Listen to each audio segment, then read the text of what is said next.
Elon Musk, probablement l'homme le plus riche de l'histoire, a pour projet de mettre un homme sur Mars dans les 10 prochaines années. Et à long terme, son but est de construire une base autonome pour faire de l'humanité une espèce multiplanétaire. Pourtant, Mars est très distante, son environnement est hostile, son air est irrespirable, son froid est extrême et ses ressources difficiles à exploiter. Alors, est-ce réellement possible?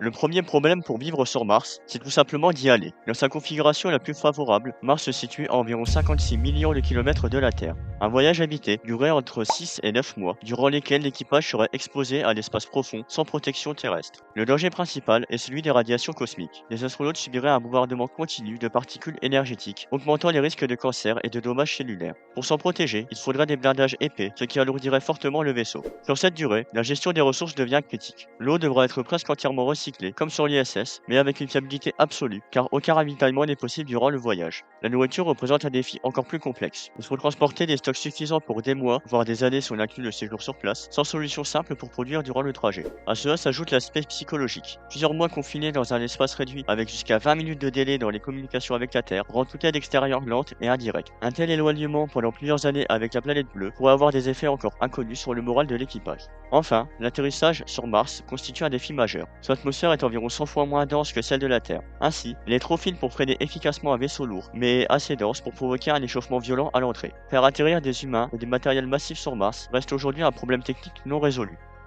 Le deuxième problème pour vivre sur Mars, c'est l'air. Contrairement à la Lune, Mars possède bien une atmosphère, mais elle est composée à environ 95% de dioxyde de carbone et sa pression est environ 170 fois plus faible que celle de la Terre. Il faudra donc vivre dans des habitats pressurisés, capables de recréer des conditions proches de celles de la Terre. Pour produire de l'oxygène sur place, plusieurs solutions sont envisagées. La première repose sur l'utilisation de cyanobactéries, capables de transformer le CO2 martien en oxygène grâce à la photosynthèse. En théorie, on pourrait installer de vastes bioréacteurs exploitant l'abondance de dioxyde de carbone présent dans l'atmosphère martienne. Une autre approche, plus technologique, a déjà été testée avec succès, l'expérience MOXIE, embarquée sur le rover Perseverance. Ce dispositif a réussi à produire de l'oxygène à partir du CO2 martien en utilisant un procédé d'électrolyse à haute température. Les quantités produites restent faibles, mais la preuve du concept est faite. Il est possible de fabriquer de l'oxygène directement sur Mars. Il reste un élément souvent oublié, l'azote. L'atmosphère martienne en contient moins de 2%, une proportion très faible comparée à celle de la Terre, où l'air est composé d'environ 21% d'oxygène et 79% d'azote. De plus, cet élément n'est pas seulement utile pour diluer l'oxygène, mais il est également essentiel pour l'agriculture, notamment dans le cycle de l'azote, nécessaire à la croissance des plantes. Pour recréer une atmosphère respirable et soutenir les cultures, il sera donc nécessaire d'extraire l'azote présent dans l'air martien.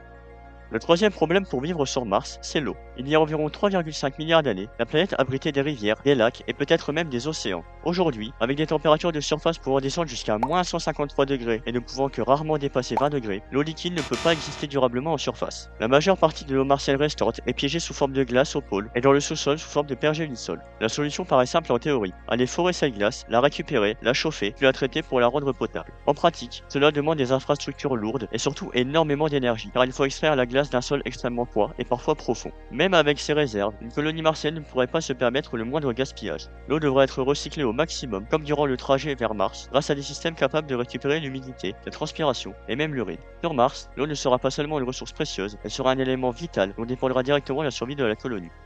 Le quatrième problème pour vivre sur Mars, c'est la nourriture. Une colonie ne pourra pas dépendre indéfiniment de cargaisons envoyées depuis la Terre. Il faudra produire sur place. Mais cultiver sur Mars implique plusieurs contraintes majeures. Les plantes devront être protégées des radiations, beaucoup plus intenses qu'à la surface de la Terre. Il faudra donc installer les cultures sous des structures pressurisées, probablement partiellement enterrées, et utiliser un éclairage artificiel pour contrôler les cycles jour-nuit et garantir une croissance stable. Contrairement à ce qui est montré dans Seul sur Mars, le sol martien n'est pas directement exploitable. Il contient notamment des perchlorates, des composés chimiques toxiques pour l'être humain et nuisibles pour de nombreuses plantes. On ne peut donc pas simplement planter des graines dans la poussière rouge. Il faudrait soit laver et traiter le sol pour éliminer ces substances, soit, plus réalistement, se tourner vers des systèmes hydroponiques où les plantes poussent dans de l'eau enrichie en nutriments. Les défis alimentaires de Mars sont proches de ceux d'une base lunaire. Serre pressurisée, recyclage de l'eau, gestion précise des nutriments et de l'énergie. Produire sa nourriture sera, comme pour l'eau, une condition indispensable à la survie. Le cinquième problème pour vivre sur Mars, c'est l'énergie. Et en réalité, c'est l'un des défis les plus complexes, car tout le reste en dépend. Le Soleil pourrait sembler la solution évidente. Pourtant, Mars est environ 1,5 fois plus éloigné du Soleil que la Terre, ce qui signifie que l'énergie solaire y est presque 2 fois plus faible. Les panneaux solaires fonctionneraient, mais avec un rendement limité. Le problème devient encore plus sérieux si la base est installée près des pôles, là où se trouve la majorité de la gaz exploitable, où l'ensoleillement y est plus faible et saisonnier. À cela s'ajoutent des tempêtes de poussière géantes, parfois planétaires, qui peuvent durer plusieurs mois, et qui bloquent une grande partie de la lumière. Ces tempêtes encrassent aussi les panneaux panneaux solaires et réduisent fortement leur efficacité. Mars ne dispose pas non plus de ressources énergétiques facilement exploitables, comme des combustibles fossiles. L'importation massive de carburant depuis la Terre serait irréaliste sur le long terme. Même le nucléaire pose problème. On ne peut pas dépendre éternellement d'un approvisionnement terrestre pour alimenter une colonie censée devenir autonome. Malgré cela, des solutions existent. La NASA développe par exemple le projet NASA Kilopower, qui repose sur de petits réacteurs nucléaires à fusion, capables de produire une énergie stable pendant plusieurs années. Ce type de réacteur compact pourrait fournir une base énergétique fiable, indépendante des conditions météorologiques martiennes. À tous ces défis déjà immenses s'ajoutent d'autres difficultés plus discrètes mais tout aussi importantes. Par exemple, la gravité martienne, qui ne représente qu'environ 40% de celle terrestre, pourrait avoir des effets lourds sur le long terme, comme la fonte musculaire ou des troubles cardiovasculaires. Nous n'avons encore aucune certitude sur la manière dont le corps humain réagirait après des décennies passées dans un tel environnement. Alors, est-ce faisable? En théorie, oui. Aucune loi physique n'interdit l'installation humaine sur Mars. Mais en pratique, ce sera extrêmement long, coûteux et difficile. Certains scientifiques pensent même qu'une colonie réellement autonome ne verra peut-être jamais le jour. De plus, même Elon Musk a récemment ajusté ses ambitions en envisageant d'abord des installations durables sur la Lune avant de viser une base autonome sur Mars. En réalité, si une présence humaine permanente voit le jour sur Mars, elle ressemblera probablement à une station avancée, dépendante de la Terre pour les pièces, la technologie et une partie des ressources. En bref, une colonie martienne ne sera pas vraiment indépendante, mais plutôt une station avancée, dépendante de la Terre pendant encore des siècles.